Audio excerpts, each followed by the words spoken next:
Makanan-makanan enak ya, yang penyajiannya mungkin kurang sesuai ya dengan standar yang kita bilang sehat, sebenarnya ada untuk kita rayakan, untuk kita nikmati. Jadi sama sekali bukan dari kami di Ra Institute untuk mengatakan larang ya, nggak boleh makan ini, nggak boleh makan itu. Sebenarnya kita justru yang salah satu tim yang menawarkan jenis diet atau pola makan yang sebenarnya tidak ada larangannya. Ada larangan ya katakan larangnya dilarang makan racun kali gitu aja.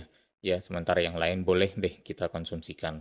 Ya, tapi perlu kita perhatikan bahwa misalnya dalam seminggu, ya sehari kita makan 3 kali atau 4 kali, berarti seminggu 7 hari kita sudah mengkonsumsi 21 sampai 28 kali. Jujur aja fitness mania teman-teman semua.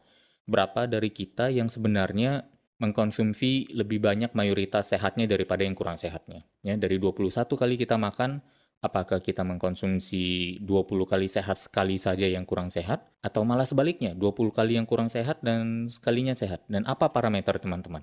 Apakah ada nasi, ada misalnya makanan gorengan, kemudian ada kerupuk lagi, ya, kemudian ada perkedel yang mungkin digoreng juga, ya, semua makanan-makanan enak itu, tapi hanya karena ada 1 sendok sayur di dalamnya, kita sudah mengatakan bahwa itu sudah sehat. Atau memang kita memiliki satu level pemahaman bahwa sehat itu adalah ya seperti yang mengikuti 4 elemen tadi ya, yang ada sumber, ada penyajian, kemudian ada timingnya dan ada jumlahnya yang kita atur semua. Nah, sekarang kita langsung masuk ke dalam elemen yang ketiga, yaitu elemen timing. Kalau untuk timing, biasanya kita sebaiknya mengkonsumsi makanan lebih sering daripada kita jarang ya. Konsumsi makanan lebih sering dengan porsi yang lebih kecil daripada kita kurangi frekuensi makan tapi sekali makan banyak ya.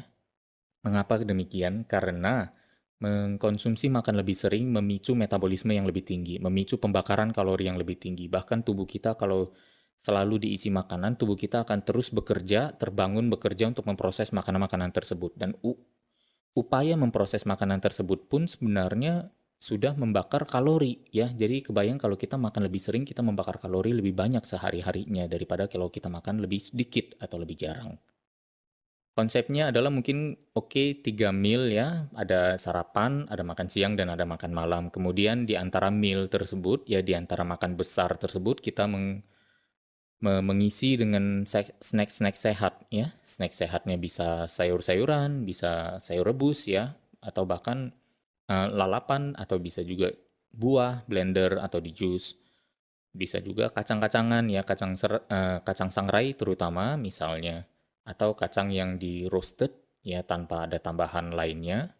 Itu merupakan salah satu snack yang baik juga. Kemudian ada beberapa juga sumber protein yang bisa kita jadikan snack seperti who knows ya, tahu kuning yang bisa kita panggang sebentar ya, atau misalnya ada juga suplemen ya, seperti suplemen protein atau asam amino ya, atau protein bar atau meal replacement yang teman-teman mau pakai.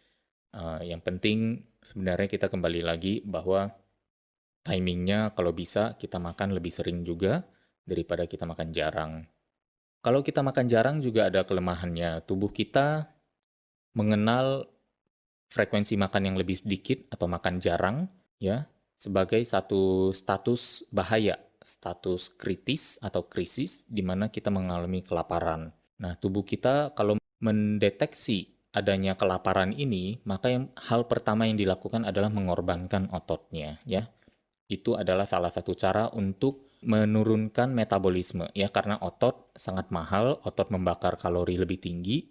Jadi merupakan salah satu indikator kita perlu makan lebih banyak kalau kita lebih banyak ototnya ya, atau bobot murninya. Kalau kita kurangi otot atau komponen otot kita dalam tubuh, berarti kebutuhan makan kita lebih sedikit yang lebih sesuai dengan status kelaparan itu. Makanya bagi fitness mania, smart listeners juga atau teman-teman semua, kalau mau diet, sebaiknya makan lebih sering supaya ototnya terjaga, karena otot adalah dukungan metabolisme atau yang membantu kita mendapatkan jatah makan yang tetap lebih tinggi bahkan di saat kita berdiet. Sehingga tidak ada tuh yang namanya lapar, ya tidak ada yang namanya lemes, tidak ada yang namanya kalau kita diet akhirnya makan jadi sekali, makannya juga satu jenis aja ya, dan lain-lain yang akhirnya membuat kita lemas. Dan kalau bisa makan sebelum lapar, agar kembali lagi pilihan makanan kita tidak emosional